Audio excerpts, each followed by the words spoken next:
దేవుని యొక్క పరిశుద్ధ నామమునకు స్తోత్రం. మనం కొనసాగుతూ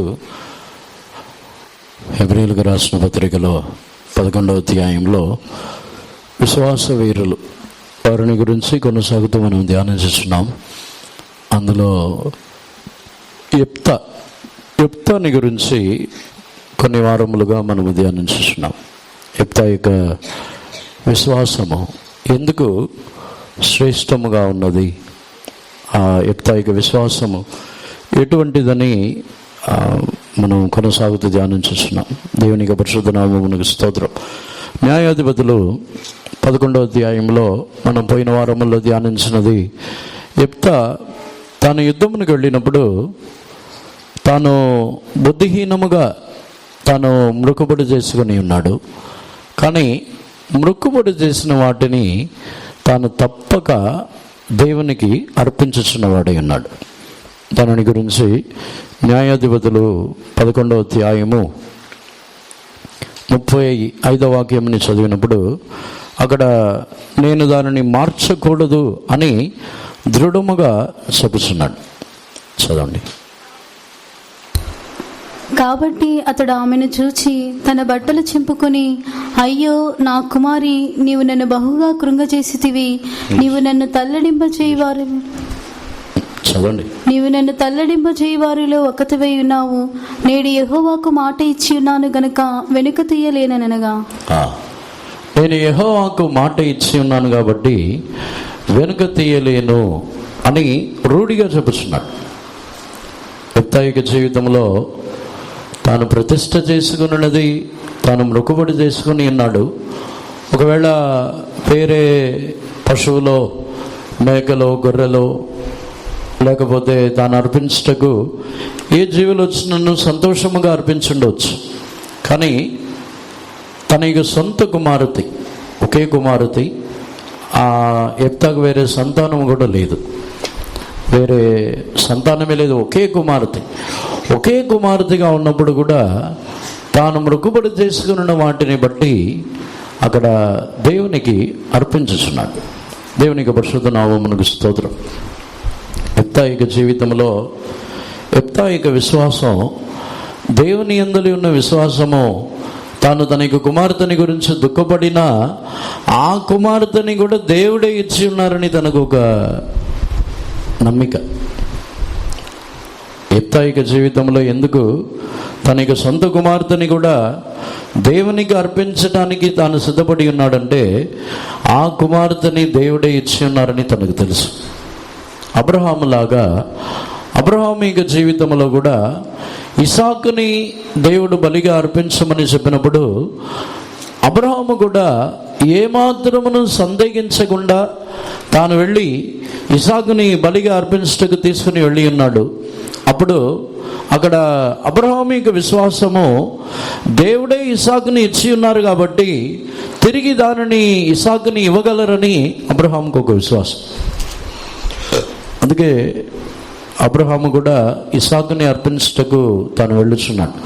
దేవునికి పరిశుద్ధ నామమునకు స్తోత్రం. ఈ స్థలంలో యెఫ్తా తన యొక్క కుమార్తెగా కార్యమని చెప్పి ఉన్నాడు. అబ్రహాము కూడా బలి అర్పించుచున్న విషయమని గురించి తన యొక్క కుమారుడికి తెలియపరిచి ఉన్నాడు, కానీ సారాకు చెప్పలేదు. తన యొక్క భార్య అయిన సారాకు చెప్పలేదు. యెఫ్తా కూడా తన యొక్క భార్యకు చెప్పాడో లేదో తెలియదు. ఎందుకంటే తన యొక్క కుమార్తెని ఈ విధముగా దేవునికి మ్రొక్కుబడిగా అర్పించాలి అనే విషయమని యెఫ్తా యొక్క భార్య ఒప్పుకుంటుందా లేదో తెలియదు. ఒకవేళ అబ్రహాము సారాని అడిగినట్లయితే ఒప్పుకొని ఉంటుందా? అందుకే అబ్రహాము సారా కూడా తెలియపరచకుండా ఇసాకుని తీసుకెళ్ళిపోయాడు. దేవునికి పరిశుద్ధ నామమునకు స్తోత్రం. కొన్ని సందర్భముల్లో మ్రొక్కుబడిని చెల్లించటానికి మ్రొక్కుబడి చేసుకున్న వారు ఒప్పుకుంటారు, మ్రొక్కుబడి ఎవరి గురించి చేసుకున్నారో వారు ఒప్పుకుంటారు, మధ్యలో ఉన్నవారు ఒప్పుకోరు. మధ్యలో ఉన్నవాళ్ళు దానిని అంగీకరించలేక శరీర ప్రేమతో, మధ్యలో ఉన్నవారు వారు దేవుని యందలి విశ్వాసము లేక దానిని అంగీకరించలేరు. దేవునికి పరిశుద్ధ నామమునకు స్తోత్రం. కొన్ని సందర్భముల్లో దేవుని కొరకు మన యొక్క జీవితంలో కొన్ని విషయంలో మనం తీర్మానం చేసుకుంటాం. నేను ఎటువంటి పరిస్థితుల్లోనైనాను వైద్యుల యొద్దకు నేను వెళ్ళను, విశ్వాసంతో ఉంటాను అని తీర్మానం చేసుకుంటాం. అవి మనము బాగానే ఉంటాం, తీర్మానం చేసుకున్న వారు మంచిగా విశ్వాసంతో ఉండవచ్చు. కానీ ప్రక్కన ఉన్నవారు దానిని చేయనివారు. ప్రక్కన ఉన్నవారు దానికి విరోధంగా పోరాడుతూ ఉంటారు. వారి యొక్క అవిశ్వాసము ద్వారా మనతో పోరాడుతూ ఉంటారు. కానీ యెఫ్తా విషయంలోనూ అబ్రహాము యొక్క విషయంలోనూ చూసినట్లయితే వారి యొక్క విశ్వాసము సారానో లేకపోతే యెఫ్తా భార్యనో వారు తమ యొక్క మొక్కుబడిని, దేవుడు చెప్పిన కార్యముని వారు చేయడానికి వెనకాడలేదు. వారిని ఆటంకముగా మార్చుకోలేదు. వారు ఎవరు ఆటంకముగా ఉంటారో తెలుసు. మన జీవితంలో కూడా కొన్ని సందర్భముల్లో దేవునికి కొన్ని మొక్కుబడులను చేసినప్పుడు ఎవరు ఆటంకముగా ఉంటారు, వారికి చెప్తే దానిని చేయనిచ్చుదురా చేయనివ్వరా అనే విషయం మనకు ముందే తెలుసు. అటువంటి మొక్కుబడిని చెల్లించుచున్న విషయములలో ఆటంకపరిచే వారికి చెప్పవలసిన అవసరం లేదు. ఇప్పుడు ధ్యానిస్తే అబ్రహాము ఇసాకు విషయముని సారాకు చెప్పాలి, ఎందుకంటే సొంత తల్లి. ఆమె కూడా అడగచ్చు, నాకు కూడా చెప్పకూడదా, నాకు హక్కు లేదా, నాకు అర్హత లేదా, నాకు చెప్పాల్సిన అవసరం లేదా, ఏమైనా అడగచ్చు. హక్కు లేదా, అర్హత లేదా, అవసరం లేదా, ఏమడిగినా దేవుడు ఒక కార్యమని చెప్పిన తర్వాత దానికి ఆటంకముగా ఎవరున్నా వారికి చెప్పాల్సిన అవసరం లేదు. వారు హక్కు గలవారై ఉండవచ్చు. ఇసాకు మీద సారాకు హక్కు ఉంది, అయినా చెప్పాల్సిన అవసరం లేదు. అదేవిధముగా మొక్కుబడిని, దేవుని యొద్ద తీర్మానము చేసుకున్న వాటిని చెల్లించడానికి ఒక వ్యక్తి ఆటంకముగా ఉన్నాడు, ఒక వ్యక్తి ఆటంకముగా ఉన్నారని మనకు తెలిసినట్లయితే వారు ఎంత హక్కుదారులైనా వారికి చెప్పాల్సిన అవసరం లేదు. అవసరం ఉందా? యెఫ్తా తన యొక్క కుమార్తెని గురించి తన వారితో చెప్పినట్టు బైబిల్లో లేదు. అబ్రహాము కూడా ఇసాకు గురించి సారాకు చెప్పినట్టు బైబిల్లో లేదు.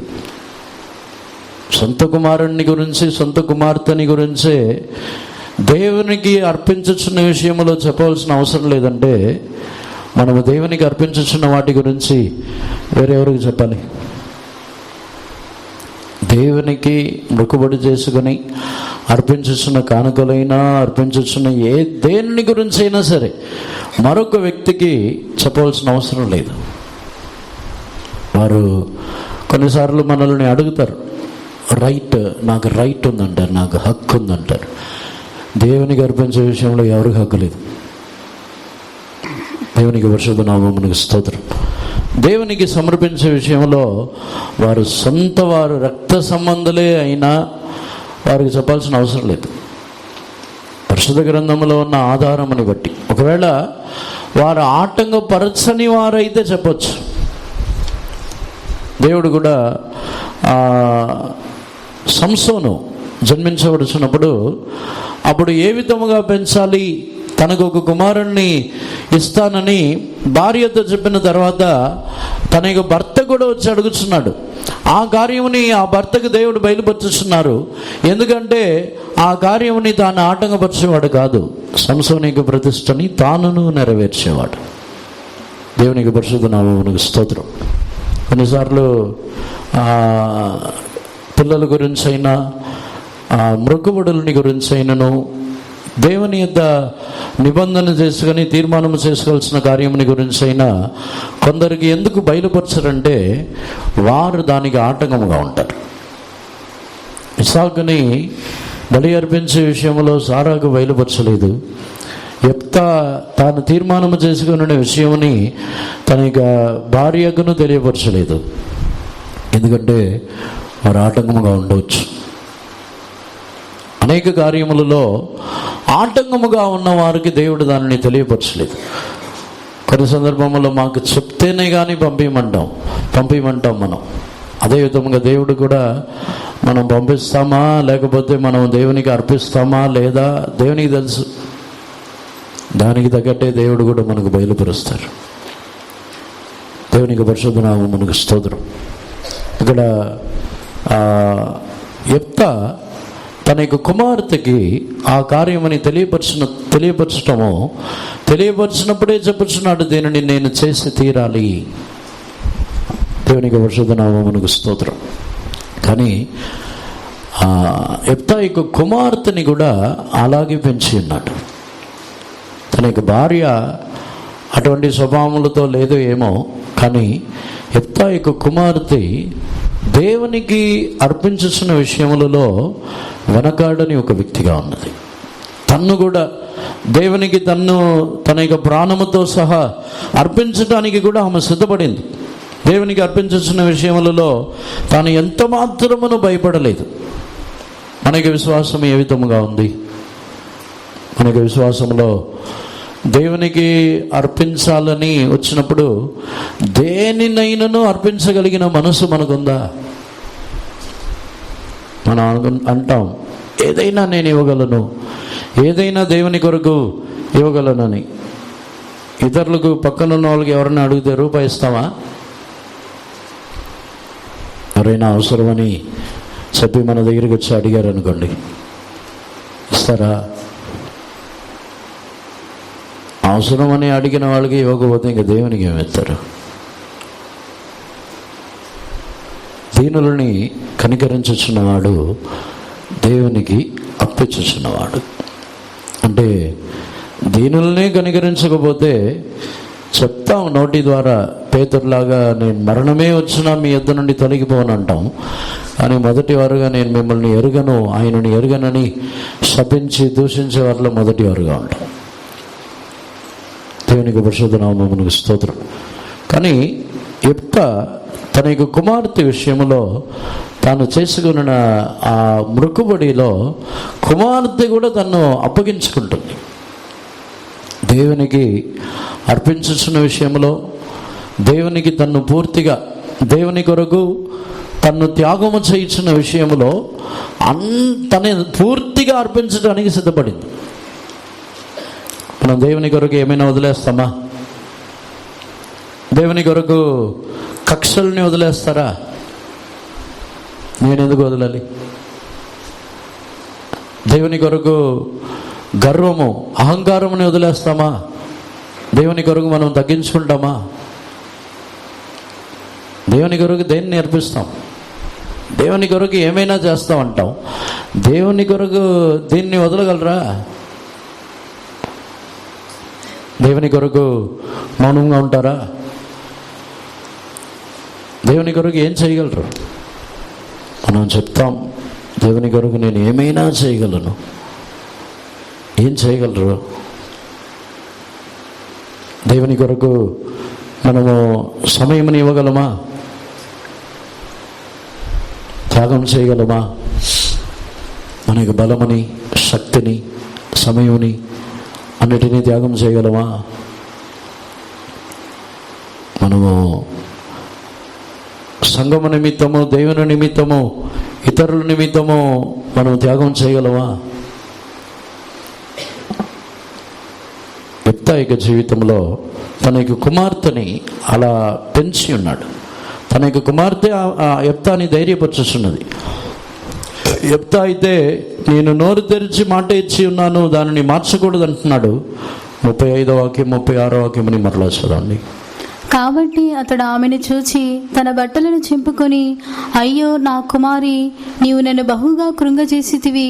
నీవు నన్ను తల్లడింప చేయువారిలో ఒకతవై ఉన్నావు. నేను యెహోవాకు మాట ఇచ్చి ఉన్నాను గనుక వెనుక తీయలేననగా, ఆమె నా తండ్రి, యెహోవాకు మాట ఇచ్చి ఉంటివా? నీ నోటి నుండి బయలుదేరిన మాట చొప్పున నాకు చేయుము. యెహోవా నీ శత్రువులైన అమ్మోనీయుల మీద పగ తీర్చుకుని ఉన్నాడని అతనితో అనెను. ఇంగ్లీష్లో.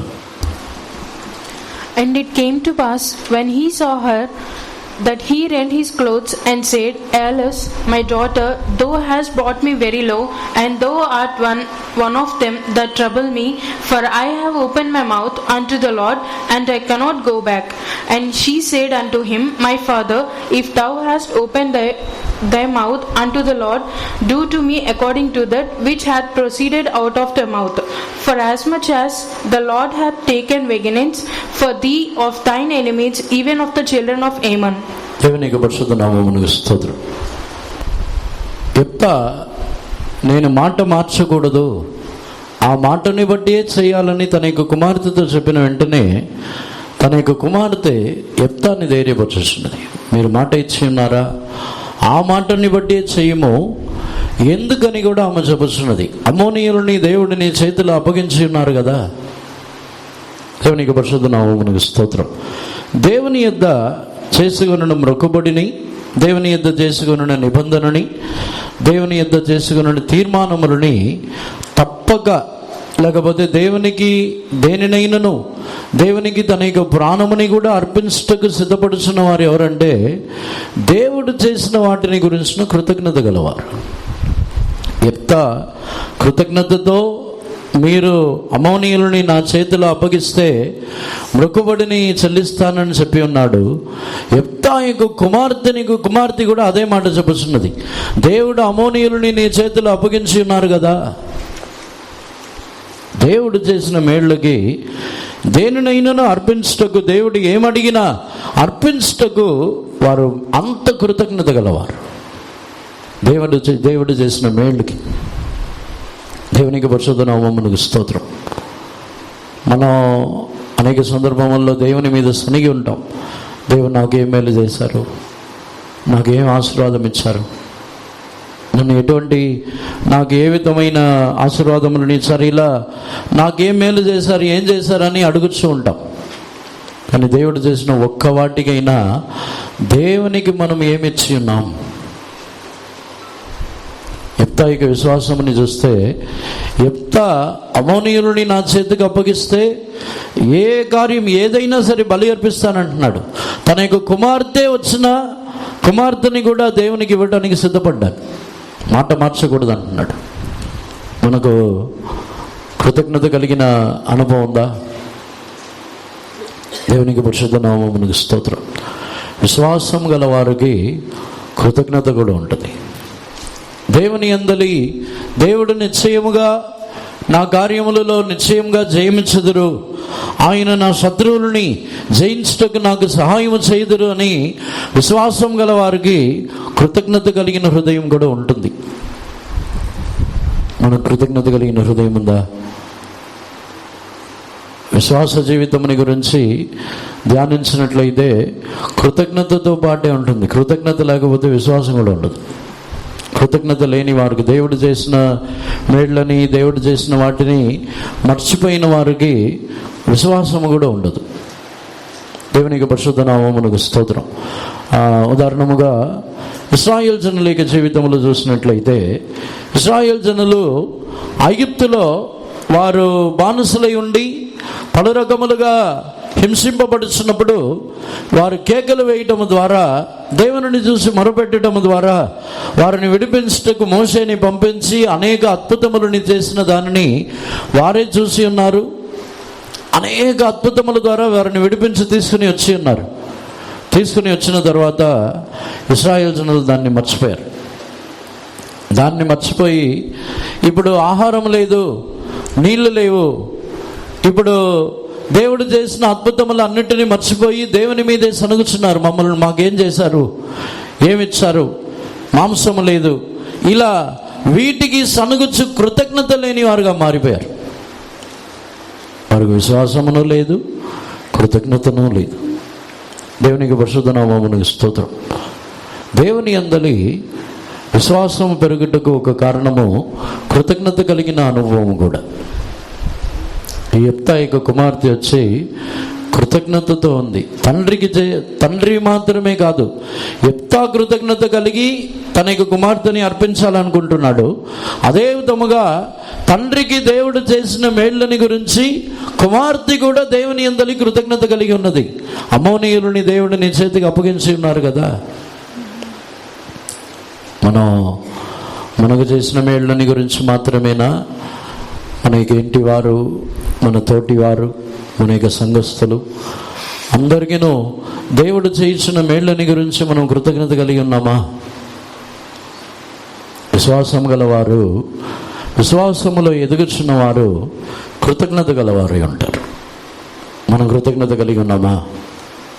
దేవుడు మనల్ని పోషించి మనకి ఇంటి వారిని, మనకి తండ్రిని, మనతో ఉన్న వారిని దేవుడు ఎంతగా ఆశీర్వదించి పోషించి ఎంతగా వారిని కాపాడుతున్నప్పుడు వారి విషయమై మనం కృతజ్ఞత కలిగి ఉన్నామా? విశ్వాస జీవితంలో కృతజ్ఞత కలిగిన అనుభవం కూడా ఉన్నది. ఇక్కడ యెఫ్తాయి కుమార్తె తన యొక్క జీవితంలో దేవునికి తండ్రి చేసిన మొక్కుబడికి ప్రకారముగా అర్పించుకున్నట్టుకు ఒక కారణం, ఆమెకు కూడా ఒక కృతజ్ఞత ఉంది. ఇతరులకు చేసిన, తన యొక్క తండ్రికి చేసిన మేళ్ళని గురించి కృతజ్ఞతతో తను అప్పగించుకొనిస్తున్నదంటే ఎంతగా దేవుని యందలి కృతజ్ఞత కలిగి ఉన్నదో చూడండి. మనం కూడా మన యొక్క తల్లిదండ్రులకు దేవుడు కొన్ని మేళ్ళు చేసి ఉంటారు. మన తల్లిదండ్రులకు చేసిన మేళ్ళని బట్టి వారు మొక్కుబడి చేస్తారు. మొక్కుబడి చేసినప్పుడు అదే కృతజ్ఞత ఎవరికి ఉంటుందో, కుమారులకో కుమార్తెలకో ఎవరికి ఉంటుందో వారే ఆ మొక్కుబడిని చెల్లిస్తారు. మా తల్లిదండ్రులు చేసిన దాన్ని మేమెందుకు చెల్లించాలి అంటే వారు తమ యొక్క తల్లిదండ్రులకు చేసిన మేళ్ళని గురించి కృతజ్ఞత లేనివారు. మా తల్లిదండ్రులకి దేవుడు చేశారని వారు చెప్పుతున్నారు, మేము చూసామే అండి, మేమేమైనా చూసామా, మాకేమైనా చేశారా? ఇలా చాలామంది పలు రకములుగా తల్లిదండ్రులు చేసిన మొక్కుబడిని, తల్లిదండ్రులు చేసిన తీర్మానముని బట్టి కాకుండా కృతజ్ఞత లేని వారుగా చాలామంది మారిపోయి ఉన్నారు. పిల్లలైన వారు దేవుడు తల్లిదండ్రులకు చేసిన మేళ్ళని మర్చిపోయారు పిల్లలు. దానికే వారు దేవునికి తమ్మును అర్పించుకొనటం లేదు. ఈ యెఫ్తాయి కుమార్తెకి అయితే తాను కృతజ్ఞత గలదిగా ఉన్నది కాబట్టి ఆ కార్యమునకు తను అప్పగించుకొని వస్తున్నది. దేవునికి పరిశుద్ధ నామమునకు స్తోత్రం. అటు తర్వాత ఆమె యొక్క యెఫ్తాయి విశ్వాసము అక్కడ కుమార్తెని అప్పగించటం ద్వారా, కుమార్తెని దేవుని కొరకు అర్పించటం ద్వారా తన యొక్క జీవితంలో కృంగిపోలేదు. దానితో తన యుద్ధముని ఆపివేయలేదు. నేను యుద్ధము చేయటకు వెళ్ళడం ద్వారానే నా కుమార్తెని అప్పగించాల్సి వచ్చింది, నా కుమార్తెని అర్పించాల్సి వచ్చిందని యెఫ్తాయి కృంగిపోలేదు. నేను ఇక మీదట యుద్ధము చేయను, ఇక మీదట నేను ఏమీ చేయను అని అలా కృంగిపోలేదు. అందుకే యెఫ్తాయి గురించి కొత్త నిబంధన కాలంలో మనకు సాక్షిగా యెఫ్తాయి పేరు రాయబడి ఉంది. మనం ఒక కార్యముని ఏమైనా దేవుని కొరకు అర్పించి మనం నష్టపోయామని అనుకున్న వెంటనే ఇలా నేను ఉండటం వలన ఇలా నష్టపోయాను, నేను దేవుని కొరకు ఎంత ప్రయాసపడ్డాను, నాకు వచ్చింది లాభం లేదు, నష్టమే వచ్చింది. అలా ఆలోచించుచున్నామా? విశ్వాస జీవితంలో కృంగిపోవటమే ఉండదు. దేవుని యందలి ఉన్న విశ్వాసంలో కృంగిపోయే అనుభవము ఉండదు. మనం ఏదైనా సందర్భంలో అలా అనుకొనిచున్నామా?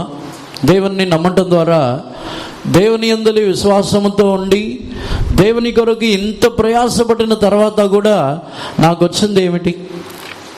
అలా ఎప్పుడైనా అనుకున్నామా? ఇంత కష్టపడ్డాం, దేవుని ఇంట్లో ఉండి కష్టపడ్డాం, దేవుని కొరకు ఎంతో ప్రయాసపడ్డాం, చివరిలో నాకు ఇలాంటి పేరా, చివరిలో నాకు ఇలాంటి చెడ్డ పేరా, నాకు ఇలాంటి నింద, నాకు ఇటువంటి నష్టమా? దేవుని కొరకు ఇంత కష్టపడిన తర్వాత నా జీవితంలో ఏ లాభం లేదు కదా, నేనే నా యొక్క కార్యమునే నేను ఇవ్వాల్సి వచ్చింది, ఏ లాభం? కానీ యెఫ్తాయి అలా అనుకోలేదు. దేవునికి పరిశుద్ధ నామమునకు స్తోత్రం. యుద్ధమునకు వెళ్ళిన తర్వాత యెఫ్తాకు దేవుడు జయమిచ్చి ఉన్నారు, కుమార్తెని తాను బలిగా అర్పించాల్సి వచ్చింది. దానికి తర్వాత కూడా యెఫ్తాయి జీవితంలో నిందలే వచ్చాయి.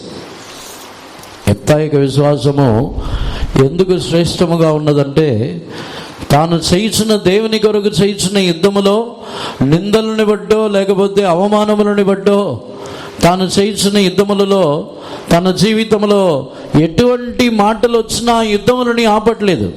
దేవుని కొరకు చేయించిన యుద్ధమని చేస్తూనే ఉన్నాడు. దేవునికి పరిశుద్ధ నామమునకు స్తోత్రం. పేరు కొరకు చేయట్లేదు.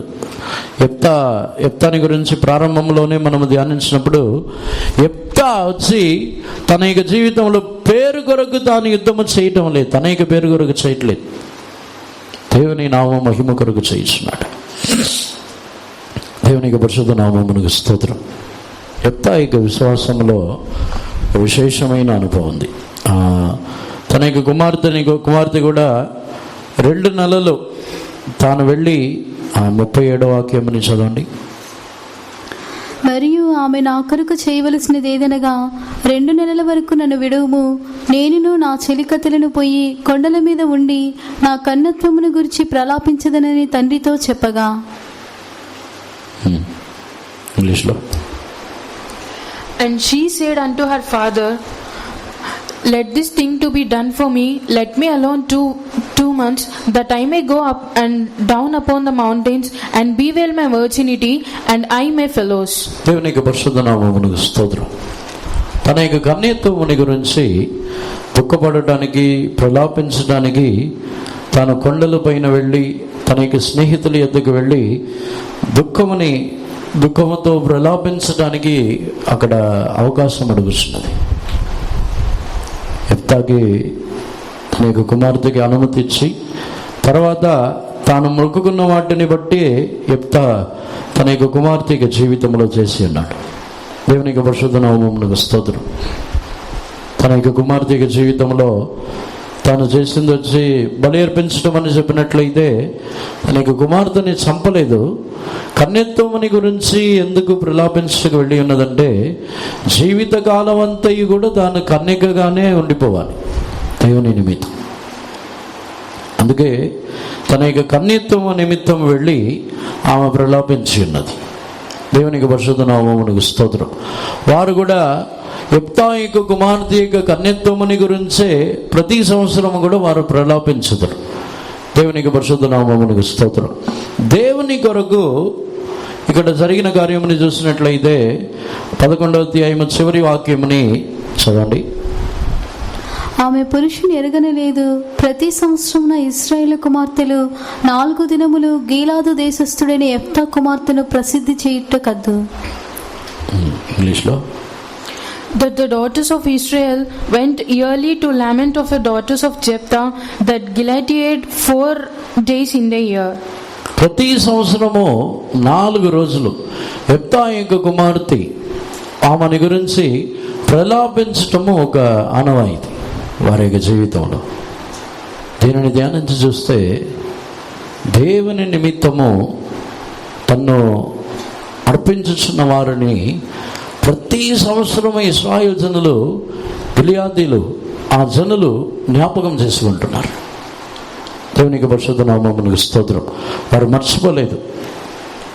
తమ యొక్క జీవితంలో దేవుడు ఎంత గొప్ప కార్యమని యెఫ్తా యొక్క కుమార్తె జీవితంలో చేస్తున్నారో చూడండి. వారు తమ యొక్క సాధారణముగా తమ యొక్క సొంత కుమార్తెలు సొంత కుమారులు వారి గురించి వారి యొక్క జీవితం గురించి వారు ప్రలాపించకుండా ఆ గిలియాదీలు వచ్చి ఆ జనులు యెఫ్తా యొక్క కుమార్తెని గురించి ప్రతి సంవత్సరం వారు ప్రలాపించకు వెళ్ళుదురంట. దేవునికి పరిశుద్ధ నామమునకు స్తోత్రం. దేవుని కొరకు తమను త్యాగం చేసుకొని వచ్చిన వారి నిమిత్తం దేవుడు ఇతరులని కూడా వారిని జ్ఞాపకం చేసుకున్నట్టుకు దేవుడు లేపుచున్నారు. దేవుని నిమిత్తము తమ యొక్క జీవితంలో ఎవరైతే త్యాగం చేసుకుని వస్తున్నారో వారి కొరకు 100 దేవుడు లేపుచున్నారు. శిష్యులు కూడా యేసు ప్రభువుని పేతురు కూడా ఈ కార్యంని అడుగుచున్నాడు. మేము అన్నిటినీ వదిలి మీ వద్ద వచ్చి ఉన్నాము కదా, మాకు మీరు ఏమిచ్చుదురు? మేము అన్నిటినీ వదిలి వచ్చి ఉన్నాము కాబట్టి ఏమిచ్చుదురు అని అడుగుచున్నాడు. మార్కు సువార్త 10వ అధ్యాయము 28వ వాక్యము నుండి చదవండి. పేతురు, ఇదిగో మేము సమస్తమును విడిచిపెట్టి నిన్ను వెంబడించితిమని ఆయనతో చెప్పసాగెను. అందుకు యేసు ఇట్లనెను, నా నిమిత్తమును సువార్త నిమిత్తమును ఇంటినైనను అన్నదమ్ములనైనను అక్కచెల్లెలనైనను తల్లిదండ్రులనైనను పిల్లలనైనను భూములైనను విడిచిన వాడు ఇప్పుడు ఇహమందు హింసలతో పాటు నూరంతలుగా ఇండ్లను అన్నదమ్ములను అక్కచెల్లెలను తల్లులను పిల్లలను భూములను రాబోవు లోకమందు నిత్య జీవమును పొందునని మీతో నిశ్చయముగా చెప్పుచున్నాను. Then Peter began to say unto him, We have left all and followed you. And Jesus answered and said, Verily I said unto you, there is no man that hath left house, or brethren, or sisters, or fathers, or mother, or wife, or children, or land for my sake and the gospel's, but he shall receive 100-fold now in this time houses and brethren, and the sisters, and the mothers, and children, and land with precautions, and in the world to come eternal life. దేవునికి పరిశుద్ధ నామమునకు స్తోత్రం. దేవుడు యేసు ప్రభు తానే చెప్పుచున్నారు, నా నిమిత్తమైనను స్వార్థ నిమిత్తమైనను మీరు దేనిని విడిచిపెట్టి వచ్చినను వాటికి బదులుగా నూరంతలుగా దేవుడు ఇస్తానంటున్నారు. నూరంతలైన ఆశీర్వాదం. ఇక్కడ యెఫ్తా యొక్క కుమార్తె దేవుని నిమిత్తము తన యొక్క కన్యత్వమని త్యాగము చేసి దేవుని నిమిత్తము తనను సమర్పించుకుని ఉన్నది కాబట్టి ఇప్పుడు ఆమె నిమిత్తము ప్రలాపించుటకు ఆ ఊరిలో గిలియాదులో ఉన్న జనులందరినీ దేవుడు లేపి ఉన్నారు. ఒకరిని కాదు, అనేక వందల మందిని లేపి వారందరూ వచ్చి తన గురించి ప్రలాపించుచున్నారు. అంటే తన యొక్క యెఫ్తాకు ఒక్కతే కుమార్తె, తాను ఆ ఒక్క కుమార్తెని తాను త్యాగం చేయటం ద్వారా యెఫ్తాకు అనేక కుమార్తెలు దొరికి ఉండవచ్చు. ఎందుకంటే తన యొక్క యెఫ్తా యొక్క కుమార్తెని గురించి ప్రలాపించక అక్కడికి వచ్చేదనంట ప్రతి సంవత్సరం. మనం అనుకుంటాం యెఫ్తాకు ఒకే కుమార్తె, చనిపోయిన తర్వాత యెఫ్తాకు ఆదరణ లేకుండా పోయి ఉండవచ్చు అని. కానీ ఈ వాక్యముని చదివినట్లయితే గిలియాదులోనే ఒక అలవాటుగా మారిపోయింది అది. యెఫ్తా యొద్దకు రావటం, అక్కడికి వచ్చి వారు ప్రలాపించుదురు. దేవునికి పరిశుద్ధ నామమునకు స్తోత్రం. నిశ్చయముగా దేవుని నిమిత్తము విశ్వాసముతో మనము దేనిని త్యాగము చేసినా వాటి కొరకు నిశ్చయంగా దేవుడు నూరంతులుగా దేవుడు దానిని బట్టి ఆశీర్వాదమును ఇచ్చేస్తున్నారు. మనం త్యాగం చేసిన తర్వాత నాకు ఎవరు ఉన్నారు, మేమేం చేయాలి? ఒకే కుమార్తె, మాతో ఎవరు ఉంటారు?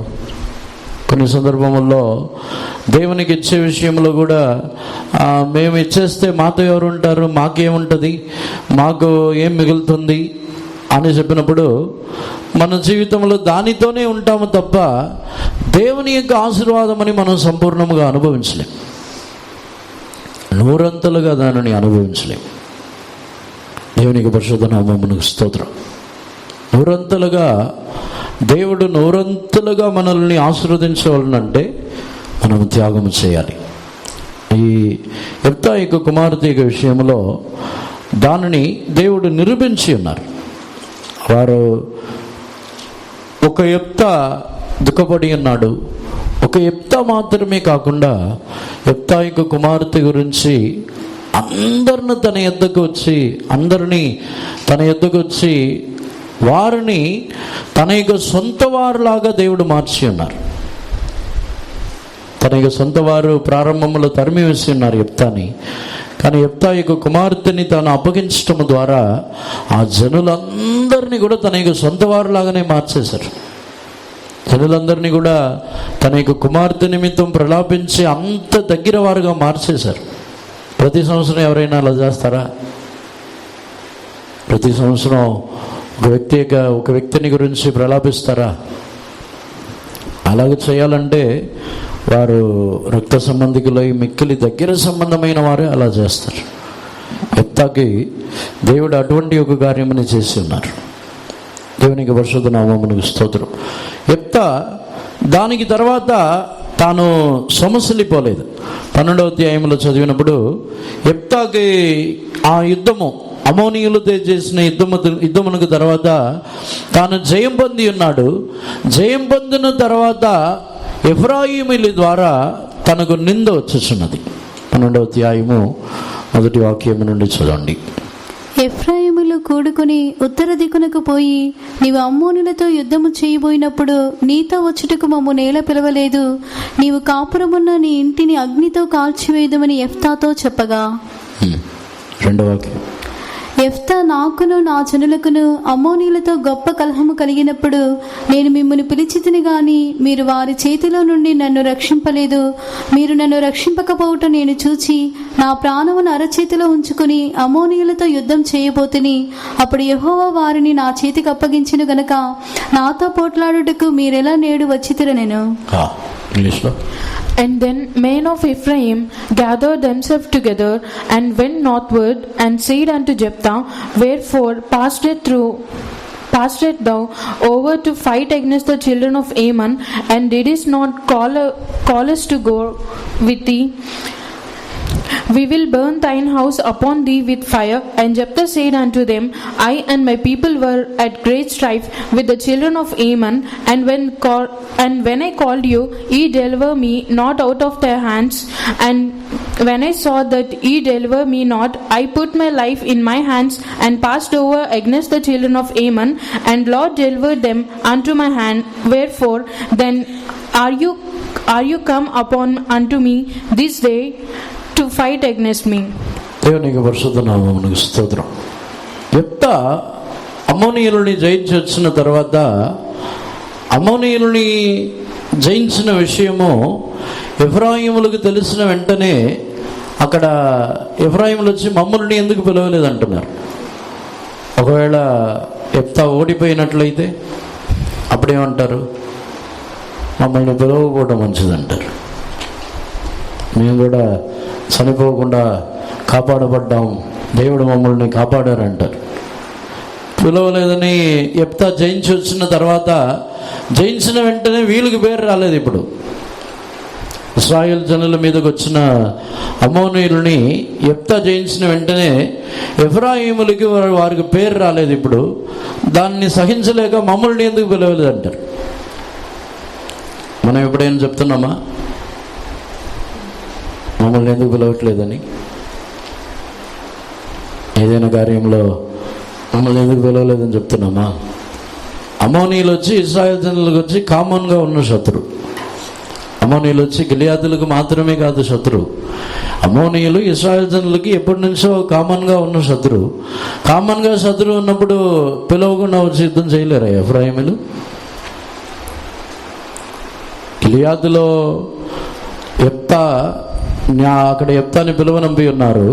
కానీ అక్కడ అమ్మోనీయులు వచ్చింది ఇశ్రాయేల్ జనులు అందరికి విరోధముగా, గిలియాదీలకు మాత్రమే కాదు అందరికి విరోధముగా వచ్చినప్పుడు ఎఫ్రాయిములని పిలిస్తేనే కానీ వచ్చి యుద్ధం చేయలేరా? ఇప్పుడు చాలామంది యొక్క ప్రశ్నలు, చాలామంది యొక్క మాటలు ఎలా ఉంటాయి? మమ్మల్ని పిలవలేదు కదా, మిమ్మల్ని ఎందుకు పిలవాలి?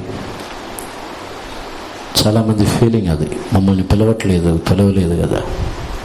ఎఫ్రాయిములు కూడా అలాగే ఉన్నారు, మమ్మల్ని పిలవలేదు. దేవునికి పరిశుద్ధ నామమునకు స్తోత్రం. ఎఫ్రాయిమీయులకును అమ్మోనీయులు కామన్గా శత్రువులే. దానికి ఎఫ్రాయిములని పిలవాల్సిన అవసరం లేదు. దేవునికి పరిశుద్ధ నామమునకు స్తోత్రం. తాను అన్ని చోట్ల తాను తిరిగి సంచరించి యెఫ్తా అందరిని పిలువనంపి ఉన్నాడు. యెఫ్తా ఆ విషయమనే చెప్పుచున్నాడు, మిమ్మల్ని నేను పిలిచాను మీరే రాలేదంటున్నాడు. 2వ వాక్యం చదవండి. యెఫ్తా నాకును ఎఫ్రాయిములు కూడుకుని ఉత్తర దిక్కునకు పోయి, నీవు అమ్మోనీయులతో యుద్ధం చేయబోయినప్పుడు నీతో వచ్చుటకు మమ్ము నేల పిలవలేదు. నీవు కాపురమున నీ ఇంటిని అగ్నితో కాల్చివేయమని యెఫ్తాతో చెప్పగా, యెఫ్తా నాకును నా జనులకును అమ్మోనీయులతో గొప్ప కలహము కలిగినప్పుడు నేను మిమ్మల్ని పిలిచితిని గాని మీరు వారి చేతులలో నుండి నన్ను రక్షింపలేదు. ఇంగ్లీష్లో.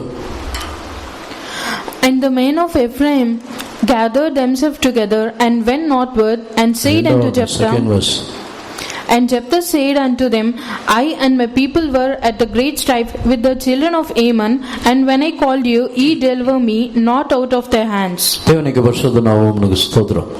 గొప్ప కలహము లేచినప్పుడు నేను మిమ్మల్ని పిలిచాను, కానీ మీరు నన్ను రక్షించటకు రాలేదంటున్నాడు.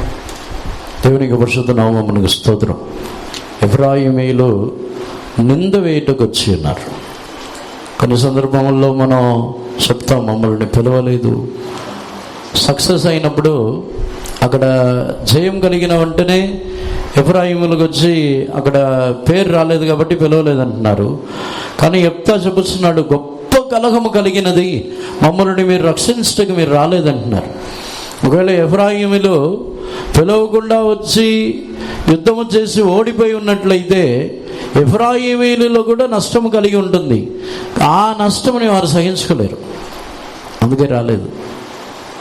కొన్ని సందర్భంలో మన జీవితంలో పిలవకపోతే మేము రాము, పిలవకుండా మేము రాము, మమ్మల్ని ఏం పిలవలేదు కదా. దానికి కారణం ఏమిటంటే మనం ఒకవేళ దానికి తర్వాత ఏమైనా నష్టం కలిగితే దాన్ని సహించే మనసు మనకు లేదు. దేవుని కొరకు నష్టము కలిగినప్పుడు సహించే మనసు ఉన్నవారు పిలవకపోయినా వస్తారు, పిలవకపోయినా వారు యుద్ధము చేస్తారు. పిలవకపోయినా తనకి ప్రాణమే నష్టమైపోయినా వారి యొక్క శత్రువుల విషయంలో పిలవకపోయినా వచ్చి యుద్ధము చేస్తారు. పిలవాల్సిన అవసరం లేదు. మన ఎవరు కూడా ఏ విషయంలోనైనాను మమ్మల్ని పిలవలేదు అని చెప్పొద్దు. ఎఫ్రాయిమీయులాగా ఎఫ్రాయిములు వచ్చి వారు జ్యేష్ఠ కుమారుడు, కానీ ఈ విషయంలో చూసినట్లయితే తాను త్యాగము చేయటకు సిద్ధము లేనివాడు. దేవునికి పరిశుద్ధ నామమునకు స్తోత్రం. ఆత్మీయ జీవితంలో కొన్ని సందర్భముల్లో మనల్ని ఇతరులు పిలవాలి, ఇతరులు మనల్ని గణపరచాలి, ఇతరులు మనకు స్థానముని ఇవ్వాలి. ఇలా మనం అనుకున్నప్పుడు దేవుడు ఇచ్చిన జయములో ఒక పాత్ర, ఒక భాగము మనకు ఉండదు. ఎఫ్రాయిముల యొక్క వేదన, దుఃఖం ఏమిటంటే ఇప్పుడు యెఫ్తా జయించి వచ్చి ఉన్నాడు, ఆ జయంలో వీరికి ఒక పార్ట్ లేదు, ఆ జయంలో వీరికి ఒక భాగము లేదు. అందుకే ఇప్పుడు యెఫ్తాతో యుద్ధం చేయటకు వచ్చేసారు. ఎఫ్రాయిములు వచ్చి దర్శనము లేనివారు, వారు యుద్ధము చేయాల్సింది అమ్మోనీయులతో, కానీ ఇప్పుడు యుద్ధము చేయటకు వచ్చి దేవుని యొక్క జనులతోనే, యెఫ్తాతోనే. యెఫ్తా ఇశ్రాయేలు జనుల యొక్క శత్రువుని జయించి వచ్చి ఉన్నాడు. ఇప్పుడు యెఫ్తాతోనే యుద్ధము చేయటకు మొదలుపెట్టి ఉన్నారు. నీ ఇంటిని, నీ అగ్నిని, నీ ఇంటి వారందరినీ అగ్నితో కాల్చి వేస్తామంటున్నారు. మనం ఎవరితో యుద్ధం చేస్తున్నాం? విశ్వాసం గలవారు శత్రువుతో యుద్ధం చేస్తారు. విశ్వాసం లేని వారు దేవుని యొక్క జనులతో యుద్ధం చేస్తారు. ఎవరితో పోట్లాడుతున్నాం? విశ్వాసాలతో పోట్లాడుతున్నామా? సొంత జనులతో, ఇంటి వారితోనే పోట్లాడుతున్నామా? అసలైన శత్రువు సాతానుడు. మన జీవితంలో ఉన్న దుష్ట స్వభావములు, మన జీవితంలో మనము జయించవలసిన ఎన్నో దుష్ట కార్యములు ఉన్నాయి, మనం పోరాడవలసిన ఎన్నో కార్యములు ఉన్నాయి. వాటిని గురించిన దర్శనం లేదు. ఎఫ్రాయిములకి వచ్చి తాము పోరాడవలసిన అమ్మోనీయులని గురించిన చింత లేదు. కానీ ఇప్పుడు యెఫ్తాతో పోరాడడానికి వచ్చేసారు. యెఫ్తాతో యుద్ధం చేయాలి. దేవునికి పరిశుద్ధ నామమునకు స్తోత్రం. కొంతమందికి అమ్మోనీయులతో పోరాడే ధైర్యం లేదు, కానీ యెఫ్తాతో పోరాడే ధైర్యం ఉంది. చాలామందికి సాతాన్ని జయించి, సాతానుడితో యుద్ధం చేసి, సాతాన్ని ఎదిరించి పోరాడే దమ్ము లేదు. జనాలతో, విశ్వాసులతో మాత్రం బాగా పోట్లాడతారు. దాన్ని బట్టి తెలుసుకోవచ్చు, వాళ్ళకి సాతాన్ని ఎదిరించే ధైర్యం లేదు. సాతాన్ని ఎదిరించగలిగిన ధైర్యం గలవారు వచ్చి మనుషులతో పోరాడరు. అది చీపుగా ఉంటుంది వారికి. చిన్న చిన్న వాటితో, కోడలతో, అత్తతో, లేకపోతే మనుషులతో, ఇరుగు పొరుగు వారితో, నీళ్ళ కోసం కొలాయి దగ్గర గొడవ, దానికి దేనికి, చిన్న చిన్న వాటికి గొడవలు, చిన్న చిన్న వాటికి. అవన్నీ సాతానుడితోనూ నిజమైన శత్రువులతో పోరాడే వారికి వచ్చి అవన్నీ వింటే చాలా చీప్గా ఉంటుంది, అసహ్యంగా ఉంటుంది. దేవునికి పరిశుద్ధ నామమునకు స్తోత్రం. యుద్ధంలో సైన్యంలో ఆర్మీలో ఉన్న వాళ్ళు వచ్చి అక్కడ బార్డర్లో బాగా యుద్ధం చేసి భయంకరమైన పోరాటముల మధ్యలో వచ్చిన వారు వచ్చి ఇంటికి వచ్చిన తర్వాత వారు వచ్చి ఇంటి పక్కన వారితో గొడవలు పెట్టుకుంటారా? చీప్గా ఉంటుంది వారికి. వారందరికి వచ్చి వీళ్ళందరి కోసమే కదా పోరాడేది అక్కడ అని ఇంటి పక్కన వారితో గొడవ పడరు. చీప్గా ఉంటుంది, అసహ్యంగా ఉంటుంది. మనకు అసహ్యంగా లేదా? ఇంటి వారితో వీరితో ఇరుగు పొరుగు వారితో సిగ్గుగా లేదా? దేవునికి పరిశుద్ధ నామమునకు స్తోత్రం. క్రైస్తవ జీవితంలో మనం రక్షణ పొందిన తర్వాత మనం పోరాడవలసినది సాతానుడితో పోరాడాలి, లోకమునే జయించాలి. మనకు విరోధముగా ఉన్న ప్రతి విధములైన దుష్ట కార్యములు అన్నిటినీ జయించి జయం పొందాల్సిన మనం ఇప్పుడు ఎవరితో పోరాడుతున్నాం? ఎఫ్రాయిమీయుల యొక్క మనసు. ఎఫ్రాయిమీయులు కూడా దేవునికి జనులే. ఎఫ్రాయిమీయులు కూడా యాకోబు యొక్క సంతానమే. కానీ వారి యొక్క పోరాటం అమ్మోనీయులు వచ్చిన వెంటనే వారితో పోరాడడానికి వారికి ధైర్యం లేదు. ఉందా ధైర్యం? మన జీవితంలో సాతానుడు మన యొక్క జీవితంలో వచ్చి పోరాడుతున్నాడంటే పోరాడే ధైర్యం ఉందా? ఆ ధైర్యం లేదు. కానీ యెఫ్తాతో వచ్చి పోరాడతారు. దేవునికి పరిశుద్ధ నామమునకు స్తోత్రం. యెఫ్తాతో పోరాడినప్పుడు వారు చెప్పే మాటలు, మీ ఇంటిని కూడా మేము కాల్చేస్తాం. కాల్చేయగలరా? దేవునికి పరిశుద్ధ నామమునకు స్తోత్రం. యెఫ్తా అడుగుతున్నాడు, మీరు ఎందుకు ఇలా యుద్ధము చేయించున్నారు? తన విశ్వాసంతో మీరు ఇలా ఎందుకు యుద్ధం చేస్తున్నారు? నేను పిలిచినా మీరు రాలేదు, నేను పిలిచినా మీరు మమ్మల్ని రక్షించడానికి రాలేదు, దేవుడే రక్షించి ఉన్నారు, మీరు ఎందుకు ఇలా యుద్ధము చేయించున్నారు?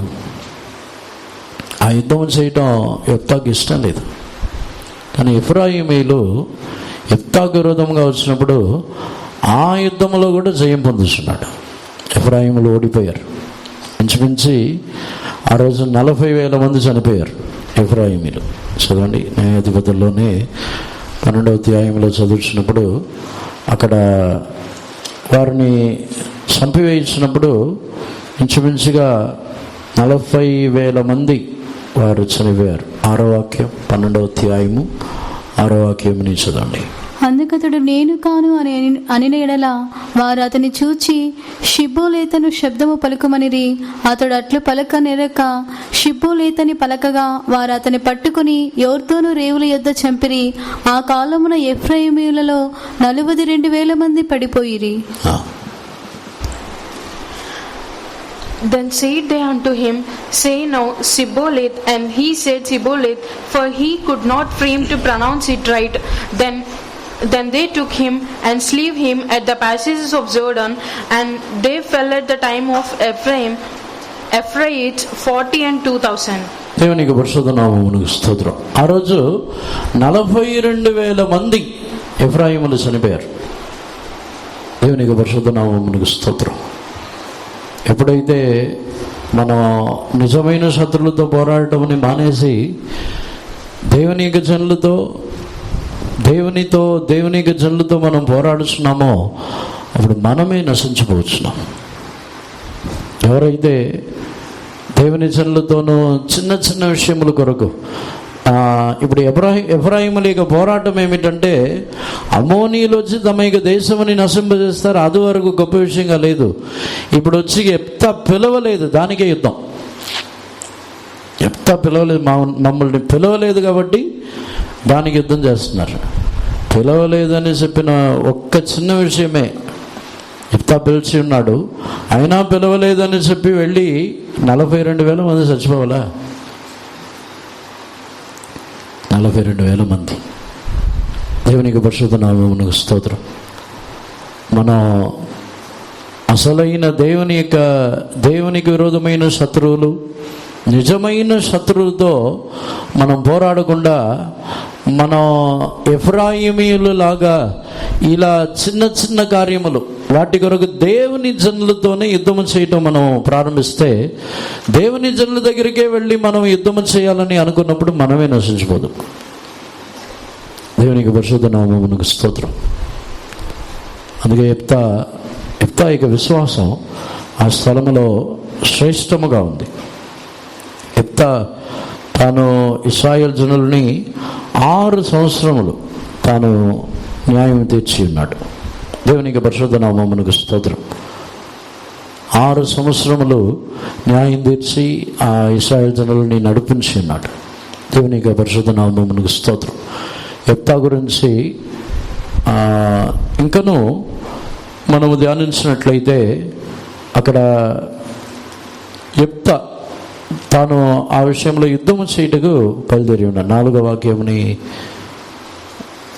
చదవండి. అప్పుడు యెఫ్తా గిలాదు వారిని అందరినీ పోగు చేసుకుని ఎఫ్రాయిములతో యుద్ధం చేయగా గిలాదు వారు ఎఫ్రాయిములను జయించిరి. ఏలనగా వారు ఎఫ్రాయిములకును మనష్షీకులను మధ్య గిలాదు వారైన మీరు ఎఫ్రాయిముల ఎదుట నిలవక పారిపోయిన వారని. Then Jephthah gathered together all the men of Gilead and fought with Ephraim, and the men of Gilead smote Ephraim, because they said, Ye Gileadites are fugitives of Ephraim among the Ephraimites and among the Manassites. దేవునికి పరిశుద్ధ నామమునకు స్తోత్రం. ఎందుకు గిలియాదీలు వారు ఎఫ్రాయిములని వారు జయించాలని కోరి ఉన్నారంటే, వారు ఏమని చెప్పి ఉన్నారంటే, వారిని హీనపరుచుతున్నారు. మీరు ఎఫ్రాయిములో నుండి మనస్సేలో నుండి పారిపోయిన వారు, మీరు ఈ దేశమునకు చెందిన వారు కాదు. వారు ఎఫ్రాయిం మనస్సేలో నుండి పారిపోయిన వారు అని చెప్పినప్పుడు మీకు ఇక్కడ స్వాస్థ్యము లేదనే విధముగా వారు మాట్లాడిన వెంటనే వారిని జయించి ఉన్నారు. యెఫ్తా యుద్ధము చేసిన సందర్భములు, యుద్ధము చేసిన కారణము కామన్గా చూసినట్లయితే దేవుడు ఇచ్చిన స్వాస్థ్యమని వేరే ఎవరైనా అడిగినట్లయితే వారితోనే యుద్ధము చేయించున్నాడు. అమ్మోనీయులు కూడా గిలియాదుల యొద్దకు వచ్చి ఆ స్వాస్థ్యము మాది, మాకు ఇచ్చేయమంటే దేవుడు ఇచ్చిన స్వాస్థ్యమని వారికి ఇవ్వకుండా యుద్ధము చేయించున్నాడు. ఈ ఎఫ్రాయిమీయులు మనస్సేయులు కూడా మీరు మా యుద్ధ నుండి పారిపోయిన వారే అని చెప్పి వారి యొక్క స్వాస్థ్యముని గురించి హీనపరిచిన వెంటనే అక్కడ వారు వెళ్ళి యుద్ధము చేసి జయించుచున్నారు.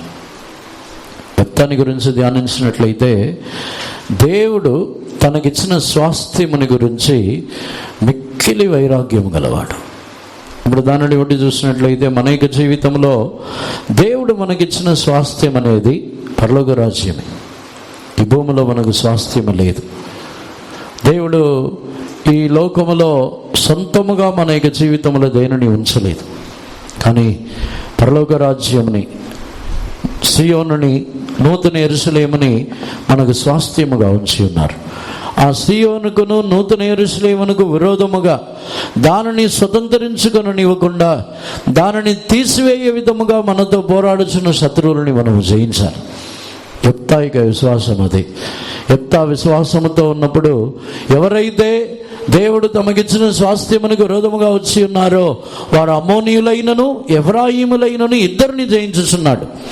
విశ్వాసముతో మనం ఉన్నప్పుడు ఒకవేళ దేవుడు మనకిచ్చిన సియోని యెరూషలేముని గురించి అన్య జనుల విరోధముగా వచ్చినను వారికి విరోధముగా మనము నిలబడి మనము మన యొక్క స్వాస్థ్యము కొరకు నిలబడాలి. దేవుని యొక్క జనులు మన యొక్క స్వాస్థ్యముని స్వతంత్రించుకొనకుండా ఆటంకముగా ఉండినప్పుడు కూడా మనము నిలబడి జయించాలి. దేవుని కృప ద్వారా, అభిషేకము ద్వారా మనము దేవుని యొక్క ఆలోచనలని బట్టి, దేవుని యొక్క దివ్యమైన స్వభావములని బట్టి మనము జయం పొందాలి. ఈరోజు అటువంటి ఒక విశ్వాసముని మనకు దయచేయాలి. యెఫ్తా ఇద్దరు వచ్చినప్పుడు కూడా సమస్యలు పోలేదు. యెఫ్తా సమస్యలు పోకుండా ఉన్న కారణమే ఆ స్వాస్థ్యము ఎవరి యొద్దకును వెళ్ళకూడదు. దేవుడు ఇచ్చిన స్వాస్థ్యం అది. దేవుడే తాము స్వతంత్రించుకున్నట్టుకు ఇచ్చిన స్వాస్థ్యము. వాటిని పూర్తిగా యెఫ్తా ఎరిగి ఉన్నాడు. అందుకే యెఫ్తా పోరాడుచున్నాడు.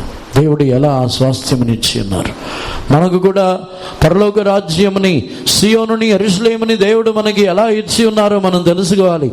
యేసు ప్రభు ఎంతగా వాటిని స్వతంత్రించుకునే నిమిత్తము వాటిని మనకి ఇవ్వడానికి ఎంత పోరాడి ఉన్నారు, ఎంతగా సాతానుని జయించి ఉన్నారు, ఎంతగా ఆయన దీనుడుగా మారి ఉన్నారు, ఎంతగా యేసు ప్రభు శ్రమలు అనుభవించి ఉన్నారు, ఎంతగా త్యాగము చేసి ఉన్నారు మనకు ఆ స్వాస్థ్యముని ఇవ్వడానికి. దానిని మనం ఎరిగినట్లయితే ఆ స్వాస్థ్యముని ఏ శత్రువులని బట్టి మనం పోగొట్టుకోలేము.